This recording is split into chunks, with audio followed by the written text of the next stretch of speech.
PAP act பிரகாரம் விவசாயிகள் வந்து அறுவலகத்துக்கு செல்லக்கூடாது.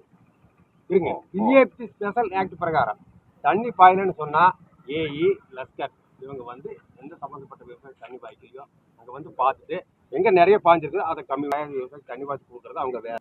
எடுத்து மட்டும் ஆஃபீஸ்வான்னா டேமுக்கு அவங்க இது கடைசி நிலைமையா சட்டரை இறக்கிட்டா முடிஞ்சு போட்டீங்கன்னா இன்னைக்கு சாயந்தரம் 4 மணிக்கு தண்ணி மூடிட்டு 21 நாளைக்கு பின்னால் தான் தண்ணி வரும். அது விவசாயம் என்ன வேலைக்கு. திருப்பூர் மாவட்டம் திருமூர்த்தி மலை அணையில் இருந்து பிஏபி உடுமலை பகிர்மான வாய்க்கால் நியூ குடிமங்கலம் கிளை வாய்க்காலில் நேற்று செப்டம்பர் 29, 2024 தண்ணீர் சரிவர வரவில்லை.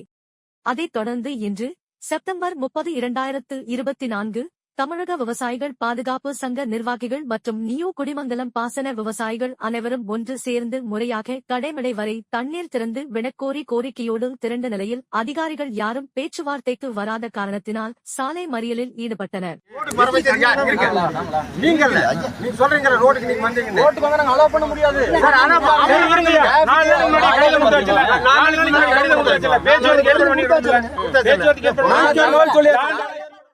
அதைத் தொடர்ந்து காவல்துறை மூலமாக பிஏபி அதிகாரிகளோடு பேச்சுவார்த்தை நடைபெற்றது.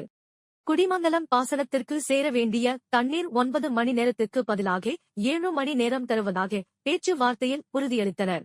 அடுத்த சுற்று தண்ணீர் கடைமடை வரை முறையாக வழங்குவதாக உறுதி அளித்த நிலையில் சாலை மறியல் போராட்டம் கைவிடப்பட்டது.